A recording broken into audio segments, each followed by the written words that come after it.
मैं doctor Rajpal Gulia, government college Birhod, PG history department. आज हमारा जो है वो टॉपिक है रोमन सिविलाइजेशन। रोमन सिविलाइजेशन का हमारे जो है 5th सेम के अंदर ये टॉपिक जो है सिलेबस में आता है, तो इसके कुछ मेन बिंदुओं पर हम प्रकाश डालेंगे। रोमन सिविलाइजेशन का ही एक इम्पोर्टेंट जो क्वेश्चन है वो आता है, रोमन सिविलाइजेशन के डिक्लाइन। क्या कारण बने थे जो ऐसी विस्तृत बड़ी सभ्यता का जो वो पतन हुआ? इसके पतन के कारणों पर जो है हम प्रकाश जो वो डालते हैं। हम बात करते हैं रोमन की, जहां हम बात करें 753 ईसा पूर्व में जो है रोमन साम्राज्य की स्थापना हुई। और रोमन साम्राज्य कई महान शासकों ने, जैसे जूलियस सीजर, ऑगस्टस जैसे शासकों ने शासन किया, और इनकी मदद से ये जो है वो शासन जो हो काफ़ी आगे बढ़ा। इन्होंने अपने साम्राज्य का विस्तार किया, चारों दिशाओं में रोमन साम्राज्य की सीमाओं का जो विस्तार हुआ। लेकिन ऐसे क्या रीजन बन जाते हैं कि इतने विशाल साम्राज्य का पतन हुआ? इन्हीं कारणों का हम जो है एक अध्ययन जो वो करते हैं। यहाँ सबसे पहले हम बात करते हैं, पहले ही पॉइंट में हम जो वो साम्राज्य की विशालता।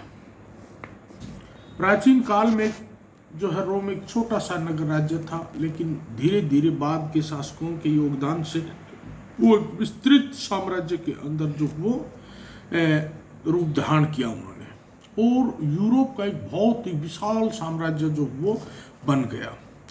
इसके अंदर जो है बहुत बड़े, जैसे आजकल इटली, स्पेन, फ्रांस, इंग्लिश सम्मिलित कुछ ऐसे थे, तो काफ़ी यानी कि बड़ा एक विस्तृत साम्राज्य बन गया। लेकिन बाद में कुछ ऐसे शासक जो वो गद्दी के ऊपर विराजमान हुए, जो इतने बड़े विशाल साम्राज्य को जो वो संभाल नहीं कर पाए, वो उनकी देखरेख जो वो नहीं कर पाए। ये ऐसे शासक थे, कहीं ना कहीं शासक भोग विलासी प्रवृत्ति के जो वो शासक ये रहे हैं। तो धीरे धीरे इनकी विशालता ही इनके जो वो एक हम मानते हैं पतन का कारण बने। और एक समय में England, Spain, France, German, Turkey आदि प्रदेश जो वो धीरे धीरे स्वतंत्र होने लगे, और इस प्रकार से जो धीरे धीरे जो वो रोमन साम्राज्य का जो वो पतन होने लगा। दूसरे हम पॉइंट में बात करते हैं बच्चों, रोमन साम्राज्य की साम्राज्यवादी नीति। तो रोमन साम्राज्य में जूलियस सीजर, ऑगस्टस, कैलिगुला, कॉन्स्टेंटाइन आदि शासकों ने जो है साम्राज्यवादी नीति जो वो अपनाई। ये सभी शासक अपनी सैनिक शक्ति के बल पर ही अधिक से अधिक प्रदेशों को जीतने का जो वो प्रयास करते थे।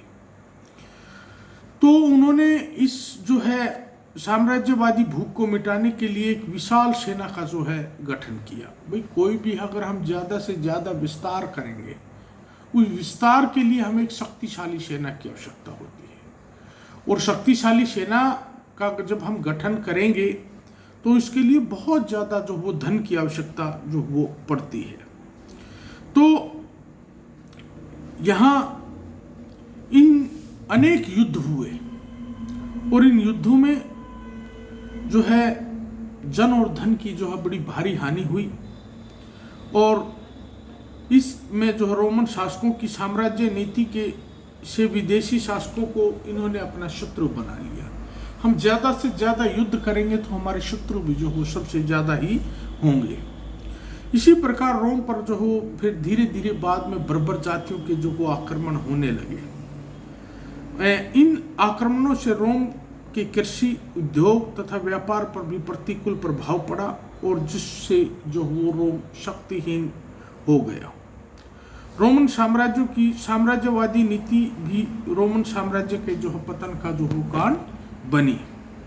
तो ये जो साम्राज्यवादी नीति थी, ये भी इसके जो वो पतन का जो वो कारण बनी।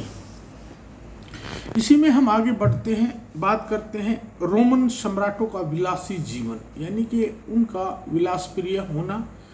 तो कई ऐसे योग्य शासक भी थे जिनकी बदौलत जो है रोमन साम्राज्य को जो है बढ़ावा मिला, और जो है उन्होंने हर तरीके से रोमन साम्राज्य का ख्याल भी किया, प्रजा के हितों का ध्यान भी रखा। लेकिन बाद में कुछ ऐसे शासक आए जो वे प्रजा की भलाई पर वो जो है ध्यान नहीं दे पाए, तो वे ज्यादातर भोग विलासी प्रवृत्तियों के अंदर जो वो लीन रहते थे, जो वो अपने शिकार में, सुरा में, सुंदरी में वो अपने जो वो बहुत ज्यादा धन को खर्च करते थे। जनता भूखी बैठी है, सम्राट जो हो भोग विलास में पैसा जो हो बर्बाद कर रहा है।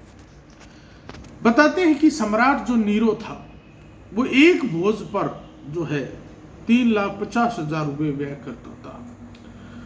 सम्राट वटीलुइस जो वो लगभग 70 लाख की धनराशि भोजन, मदिरा, सुंदर स्त्रियों तथा भवनों का निर्माण के ऊपर जो वो खर्च कर देता था। तो सम्राट नीरो भी इतना निर्दयी और विलासी था कि उसने एक बार कहावत प्रचलित है नीरो के बारे में कि रोम जल रहा था तो नीरो समुद्र के किनारे बैठकर बांसुरी बजा रहा था। ये कहावतें जो है इसके बारे में प्रचलित थी। नीरो की प्रतिदिन 500 गधियों के दूध से स्नान करती थी, वो मंगवाती थी ताकि वो अपनी सुंदरता को वो बरकरार जो वो रख सके। इन विलासी सम्राटों के कारनामों से रोम की जनता परेशान हो गई। इतिहासकारों का मत है यदि सम्राट रोम को धन और विलासिता पर खर्च न करके लोकहित के कार्य, यानी कि ये ज्यादा जो व्यर्थ में जो है पानी की तरह पैसा इन्होंने बहाया, सुरा, सुंदरी, इनके भोजन के ऊपर, इनके रहन सहन के ऊपर, इनके आखेट के ऊपर। अगर ये पैसा जनहित पे खर्च किया जाता, जनहित के कार्यों के लिए खर्च किया जाता, प्रजा के हित के लिए ख्याल किया जाता, यानी कि राज्य के अंदर सुविधाओं के लिए खर्च किया जाता, तो उससे प्रजा भी जो वो संतुष्ट होती थी। तो धीरे धीरे जो है जो ये रोमन की हम बात करते हैं विलासिलता की, इन विलासिलता के कारण जो वो धन का वो अपव्यय हुआ और धीरे धीरे जो वो पतन की तरफ जो वो जाने लगा। आगे हम बढ़ते हैं इसी में। अब बात करते हैं रोमन साम्राज्य का विभाजन। रोमन साम्राज्य का विभाजन सम्राट थियोडियस 379 ईस्वी से 395 ईस्वी ने उसने जो है रोम को जो है पूर्वी रोम और पश्चिमी रोम दो भागों के अंदर जो विभाजित करने का कार्य किया। ये कब किया? ये उसके समय में 379 से 395 उसका समय था, और उन्होंने यह विभाजन रोम के विशाल साम्राज्य की प्रशासनिक दृष्टि से जो वो सही ढंग से चलाने के लिए किया। उन्होंने इस प्रकार के उनके मंथन था कि भाई हम डिवाइड कर देते हैं, डिवाइड करने से जो है प्रशासन जो वो अच्छी तरह जो वो चला देंगे। लेकिन उनका ये जो निर्णय था ये गलत साबित हुआ। रोम प्रशासनिक व राजनीतिक दृष्टि से कमजोर हो गया। बर्बर जातियों ने रोम की राजनीतिक दुर्बलता का लाभ उठाकर रोम पर आक्रमण कर दिया, जिनका परिणाम यह हुआ कि रोमन साम्राज्य का जो वो पतन हुआ। अब हम बात करते हैं आगे इसी में जन विद्रोह। देखिए, कोई भी वर्ग जब संतुष्ट नहीं होता तो विद्रोह करता है। यहां भी ऐसा ही हुआ। तो रोमन साम्राज्य में विभिन्न जातियों के लोग जो है वो निवास करते थे, लेकिन उसमें राष्ट्रीयता की भावना जो वो नहीं पाई जाती थी। समस्त रोमन काल में विदेशी जातियों में जो रिवोल्ट होते रहे, विद्रोह होते रहे। तो सम्राट रिबिएरियन के समय में भी इंग्लैंड, स्पेन आदि में जो है विद्रोह हुए। तो इन विद्रोह का लाभ उठाकर प्रांतीय गवर्नरों ने विद्रोह कर दिए। जब किसी शासन व्यवस्था में स्थिरता आती है तो वहीं ऐसा ही हुआ कि जो प्रांतीय गवर्नर थे उनके हाथ में पावर थी, और जो बड़े ताकतवर गवर्नर थे उन्होंने रिवोल्ट किया। यही कारण था कि जूलियस सीजर ने इन गवर्नरों की शक्ति के ऊपर अंकुश लगा दिए। थे। जूलियस सीजर एक बहुत ही अनुभवी व्यक्तित्व था, वो समझता था प्रशासन किस प्रकार चलाया जाए। तो उन्होंने इन प्रांतों के गवर्नरों के ऊपर जो वो अंकुश लगा दिया, लेकिन आने वाले सम्राटों ने जन विद्रोह को जो वो नहीं रोक सके और धीरे धीरे परिणाम स्वरूप अशांति और अराजकता का वातावरण तय हुआ और उत्पन्न हो गया और धीरे धीरे जो रोमन साम्राज्य भी जो वो पतन की तरफ जो वो आगे बढ़ने लगा। तो इस प्रकार से जन विद्रोह जो भी हुए, इन्होंने जनता को रोम के खिलाफ किया और ये रोमन साम्राज्य का जो पतन के कारण बने। इसी में हम आगे बढ़ते हुए बात करते हैं दास प्रथा की। देखिए, पृथ्वी के ऊपर दासों के साथ बहुत ही बुरा बर्ताव किया गया। मनुष्य होते हुए भी पशुओं से भी बुरा बर्ताव जो इनके साथ जो वो किया गया। तो ये जो दास प्रथा थी, ये भी रोमन साम्राज्य के पतन का कारण बनी। इस समय में जो दास प्रथा थी वो बड़े जोरों पर जो प्रचलित थी। रोमन साम्राज्य की विशालता के साथ साथ बहुत बड़ी संख्या में जो दास थे। तो रोमन साम्राज्य में जो है वो दासों के साथ बहुत बुरा बर्ताव किया जाता था। पशुओं की तरह खरीदा जाता, बेचा जाता था उनको, उनकी मंडियां लगती थी और यहाँ तक बताते हैं कि जो है उनका मूल भी बहुत ज़्यादा जो वो कम लगता था। तो किसी प्रकार के जो अधिकार जो उनको प्राप्त नहीं थे, तो बहुत से कार्यों में जो उनको अपने स्वामी के साथ बहुत जो कार्य करना पड़ता था। तो किसी प्रकार के अधिकार उनको नहीं थे, कोई मनोरंजन का अधिकार नहीं था, कोई त्योहार का अधिकार नहीं था। यानी कि पूरी जिंदगी एक शोषण से भरी हुई थी दासों की। तो इस प्रकार जो है दास जो वो सत्ता के जो वो अगेंस्ट होते चले गए और यहाँ तक कि हर प्रकार का, चाहे कृषि सेक्टर का कार्य है, दूसरा जो कार्य है, हर कार्य में दासों का अपना महत्व था। तो जो रोम का जो मूल निवासी था वो अपने कर्तव्यों से विमुख हो गया और इसी का फायदा उठाया दूसरी बर्बर जातियों ने। तो इस प्रकार जो है वो जब आक्रमण हुए तो रोम के निवासी जो है रोम के जो वो अपनी जो मदद नहीं कर सके और उन्होंने हार का कारण बना। तो दासों का भी बहुत बड़ा जो इनकी हार में योगदान रहा है। अब हम बात करते हैं आगे सैनिक दुर्बलता। यहाँ सेना भी किसी भी साम्राज्य की जो आधारशिला होती है। देखो, कोई भी राज्य होता है, कोई भी देश होता है, अगर उसके पास एक मजबूत सेना होती है तो वो पूरा जो उस क्षेत्र को जो विजित करने का मादा रखता है। आज भी दुनिया के अंदर जो वो अमेरिकन आर्मी का जो है पूरी दुनिया लोहा मानती। क्यों मानती है? कोई ना कोई तो तकनीक है, सेना है उनके पास। तो इसी प्रकार जो है राजा भी जो क्या होते थे, बहुत बड़ी अपनी विस्तृत जो अच्छी सेना रखते थे, जिन्होंने भी अपने राज्य को आगे बढ़ाया। तो उसमें सेना का बहुत बड़ा योगदान है। तो धीरे धीरे जो है यहाँ रोम में केवल नागरिकों से सैनिक सहायता ली जाती थी। लगातार युद्धों के कारण नागरिकों की संख्या कम होने लगी। सम्राट रात दिन भोग विलास में जो वो लिप्त रहते थे, उन्हें स्थायी सेना की तरफ बिल्कुल ध्यान नहीं दिया। और जब उनको युद्धों में जब जरूरत पड़ती तो वो जो है अपने गवर्नरों से सेना जो का वो कार्य करवाते थे।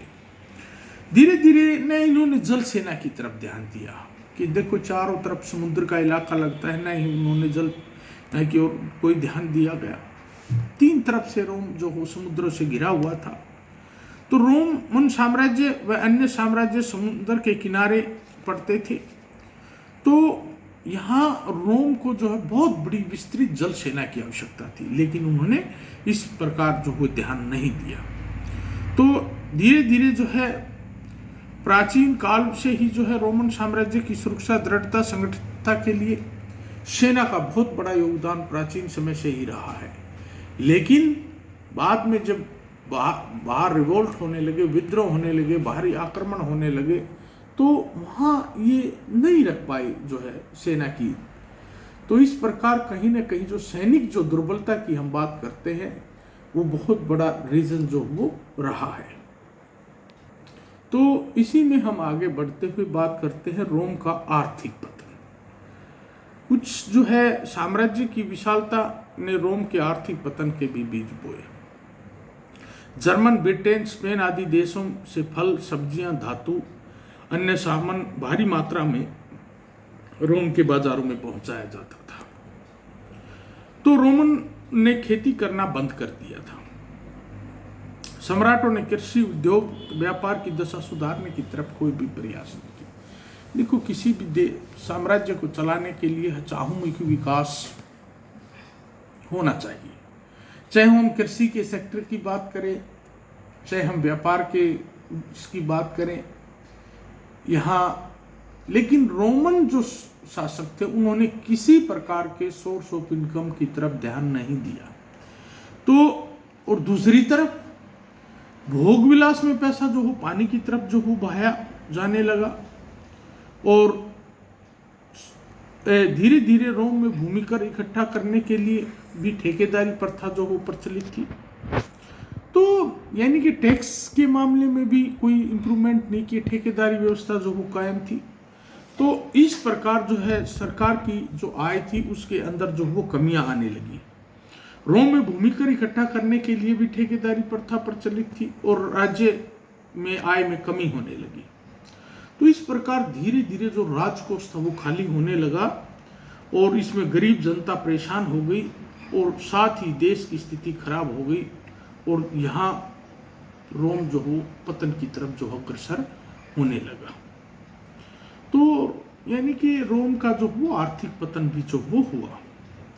अब हम बात करते हैं सामाजिक पतन की तरफ। रोमन साम्राज्य के अंदर दो वर्ग थे, प्लीबियन और पेट्रिशियन।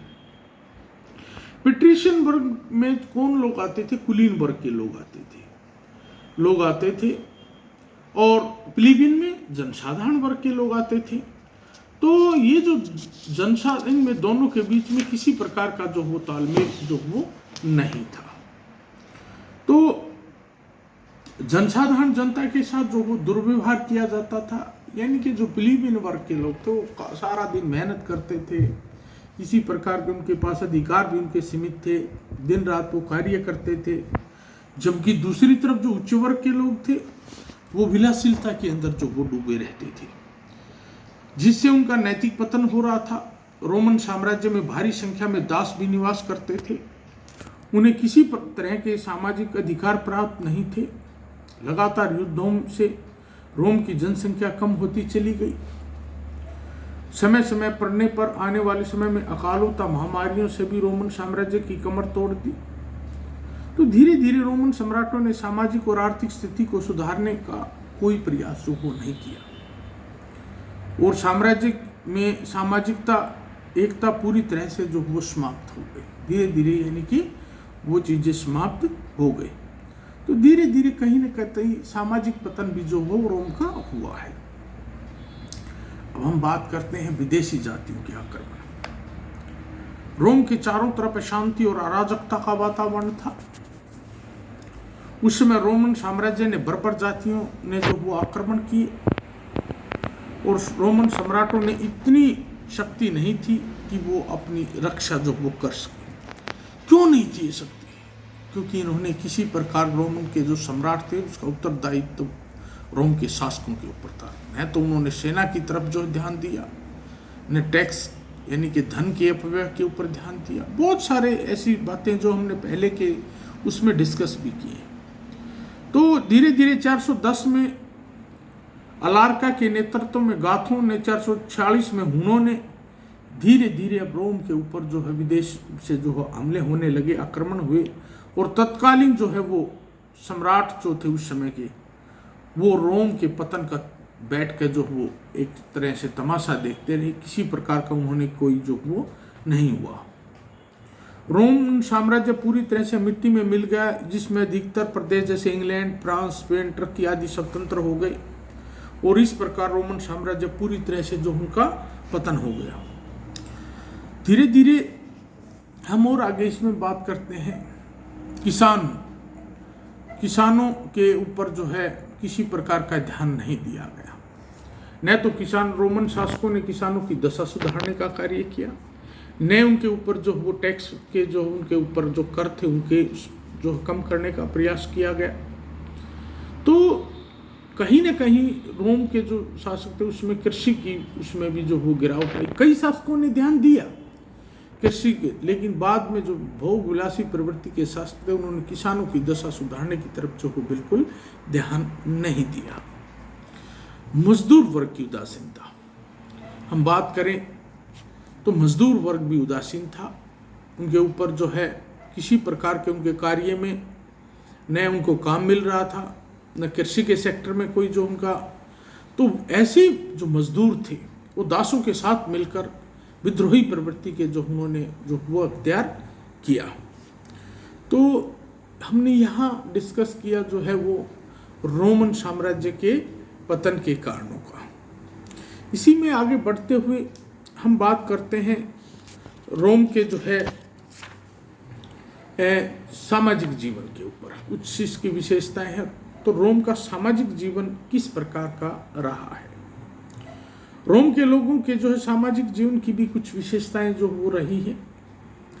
तो सबसे हम पहले बात करते हैं सामाजिक विभाजन किस प्रकार का था। तो इसका जो सामाजिक विभाजन की बात करें तो 3 प्रकार का सामाजिक इनका जो विभाजन था। सबसे पहले आता है इसमें उच्च वर्ग। रोम के उच्च वर्ग में राजा, राज परिवार के लोग, कुलीन वर्ग के लोग, बड़े बड़े व्यापारी, और इन सबको हम क्या बोलते थे, पेट्रिशियन वर्ग जो वो बुलाते थे।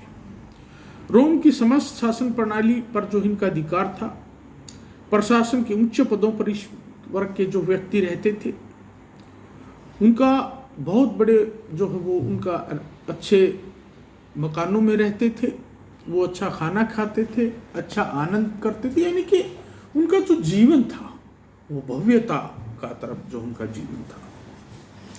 इसी में आता है मध्यम वर्ग। इस वर्ग में किसान, मजदूर, शिल्पी वगैरह के वर्ग थे। शिल्पकार, शिक्षक, पुजारी आदि आते थे और इस वर्ग के लोग प्लीबियन के नाम से जाने जाते थे। आरंभ में रोम समाज में किसी प्रकार के अधिकार जो प्राप्त नहीं थे, परंतु बाद में जो धीरे धीरे जो वो जो है अधिक से अधिक संख्या में जो वो ये लोग भी दासों को जो हो भर्ती करने लगे। तो इन लोगों के जीवन के अंदर भी कहीं ना कहीं विलासिलता आई, कहीं ना कहीं आराम आया। तीसरा जो वर्ग था वो था दास वर्ग। लोहकालीन रोमन समाज में तीसरा वर्ग दासों का था। इनकी संख्या जो वो बहुत अधिक थी। इनमें से अधिकतर दास युद्धबंदी बनाकर लाए जाते। दास कहां से लाए जाते? हारी हुई सेना के सैनिकों को जो वो दास बना दिया जाता था। प्रत्येक नागरिक अपने पास ज्यादा से ज्यादा संख्या में दास रखता था और उस समय एक आम नागरिक के पास भी लगभग 7 से 8 दास होते थे। रोम में दासों की स्थिति काफी जो वो खराब होती थी। उन्हें किसी प्रकार की सामाजिक राजनीतिक अधिकार प्राप्त नहीं थे और दासों की वस्तुओं यानी कि दासों को पशुओं की तरह खरीदा जाता था, बेचा जाता था। उनकी कीमत भी जो वो बहुत कम लगती थी। ऐसे बहुत कम दास थे जो किसी न किसी चीज में वो पारंगत थे, जैसे कोई संगीत कला में, कोई नृत्य कला में। तो देखो किसी में कुछ कला या निपुणता थी, उनको कहीं ना कहीं जो वो जो है वो अपने स्वामी से अच्छा व्यवहार किया जाता था। यानी कि कोई भी गुण होता किसी उसमें, तो कोई अन्य कला थी तो उसको जो वो कहीं ना कहीं स्वामी छोड़ भी देते थे। कुछ दास शिक्षित भी होते थे। दासों को कृषि, भवन निर्माण, सड़क निर्माण में मजदूरों के रूप में कार्य करना पड़ता था।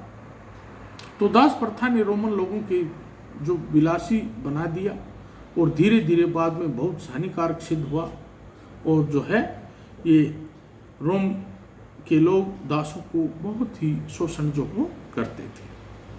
तो यानी कि सामाजिक विभाजन उच्च मध्यम वर्ग और जो वो दास वर्ग।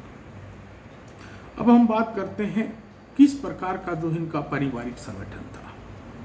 रोमन समाज में सबसे छोटी इकाई जो वो परिवार होती थी और उस समय के परिवार पितृ परिवार परिवार का मुखिया पिता और सबसे बड़ी उम्र का ही जो वो व्यक्ति होता था।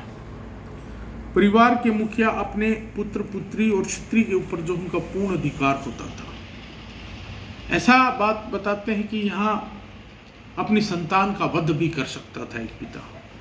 परिवार की समस्त आज्ञाओं का पालन जो हो, यानी कि परिवार के सभी सदस्य जो हो अपने पिता की आज्ञाओं का जो हो पालन करते थे। धीरे धीरे जो वो मनुष्य सामाजिक परंपराएं तपेटर आदि उनके कार्य अधिकारों पर जो वो नियंत्रण करते थे। परिवार के सदस्यों की तरह पूरी यानी कि जो उनका पिता था वो भी अपने जो बच्चों के ऊपर एक बड़े होने के नाते अपने कर्तव्यों का जो निष्ठापूर्वक जो वो निर्वहन करता था। और उसी प्रकार जो बच्चे थे वो अपने फादर यानी कि पिता का, बुजुर्ग का वो बहुत ही मान सम्मान करते थे, उनकी आज्ञाओं का जो वो पालन करते थे। अब हम बात करते हैं स्त्रियों की दशा किस प्रकार थी। Position of women. लोककालीन रोमन समाज में स्त्रियों की दशा जो वो अच्छी थी। रोमन साम्राज्य पितृ प्रधान समाज था और वो स्त्रियों को अधिक से अधिक कानून द्वारा रक्षित तो नहीं थे, फिर भी यानी कि समाज में उनका मान सम्मान जो वो किया जाता था। तो रोमन समाज में विवाह का उद्देश्य पुत्र उत्पन्न करना और बच्चे पैदा ही माना जाता था। बच्चे के पैदा होने के 8वें दिन महिला को जो वो पूरे परिवार में जो सम्मिलित जो वो किया जाता था। तो उसमें कोई पर्दा प्रथा जो वो प्रचलित जो वो नहीं थी। स्त्रियां सभी धार्मिक कार्यों में स्वतंत्र रूप से जो वो भाग लेती थी और विवाह भी जो हो की आयु बताते हैं। पुरुष की आयु 14 से 20 वर्ष और स्त्री की आयु 12 से 19 वर्ष की रही मानी जाती है। समाज में जो स्त्री पवित्रता के ऊपर जो वो बल दिया जाता था। उस समय दहेज प्रथा भी जो हो प्रचलित थी। रोम में विवाह बड़ी धूमधाम से संपन्न किए जाते थे, परंतु तलाक लेने का अधिकार केवल जो वो पुरुषों को ही प्राप्त था। तो धीरे धीरे जो है यानी कि एक स्त्रियों की जो दशा थी वो अच्छी हम कह सकते हैं। अब हम बात करते हैं आगे इसी में भोजन। रोमन लोग गेहूं, चावल, चना, मक्का, दालें, सब्जियां और फलों का प्रयोग जो अपने भोजन के रूप में जो वो करते थे। उच्च वर्ग के लोग स्वादिष्ट और विलासप्रिय जो वो भोजन जो वो करते थे। वे अपने भोजन में शराब, मांस, पनीर का प्रयोग करते। लेकिन ये कौन लोग थे? ये उच्च वर्ग के लोग थे जिनका स्वादिष्ट पूर्ण और उनका जो है वो अच्छा भोजन जो वो खाते थे। लेकिन जनसाधारण वर्ग की बात करें तो वो तो सादा भोजन ही जो वो खाते थे। सभी परिवारों में भोजन बनाने और परोसने की जो हो यानी कि भोजन का कार्य जो हो स्त्रियां जो हो एक करती थी।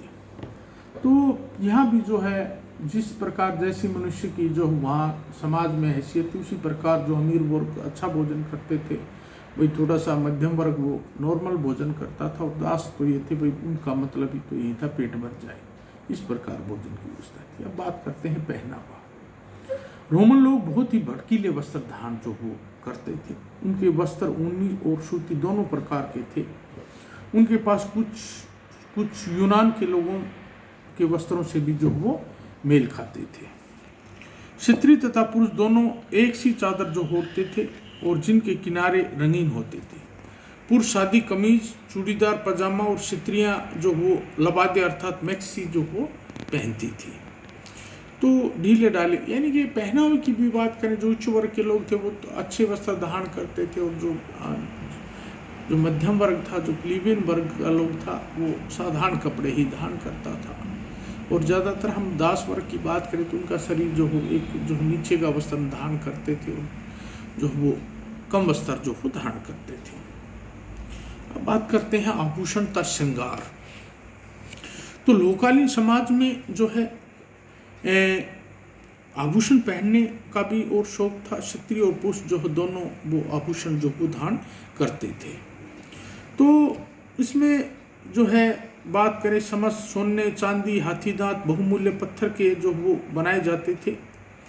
तो स्त्रियां भी जो है भी वो पुरुषों स्त्री के साथ साथ पुरुषों ने भी श्रृंगार आरंभ किया और जो है वो भी आभूषण धारण करते थे।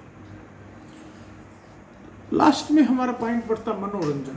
तो मनोरंजन भी जो है करते थे वे पशु युद्ध, पशु दौड़, शिकार, कुश्ती आदि खेलकर जो मनोरंजन करते थे। कुछ लोग गीत, संगीत और नृत्य आदि जो वो करते थे, उससे अपना मनोरंजन जो वो करते थे। तो इसमें भी यही है, जो उच्च वर्ग के लोग थे वो अपना मनोरंजन जो है वो बड़े भाई जो है शिकार आदि से करते थे, नृत्य आदि जो है वो संगीत आदि करते थे। इस प्रकार जो उनका मनोरंजन किया जाता था। तो धीरे धीरे यहाँ बात करते हैं मनोरंजन की, तो यहाँ सर्कस आदि का भी रोम में प्रचलन हुआ। लिए बताते हैं कि कैलोसियम नामक विशाल प्रांगण सर्कस था, जिन्होंने 50,000 दर्शक जो बैठकर वो सर्कस देखते थे, वो सर्कस का आनंद उठाते थे। तो समाज में जो है मनोरंजन भी करते थे। तो आज का टॉपिक बच्चों हमारा यही था कि रोमन साम्राज्य के पतन और इसके सामाजिक कारण। थैंक यू, धन्यवाद।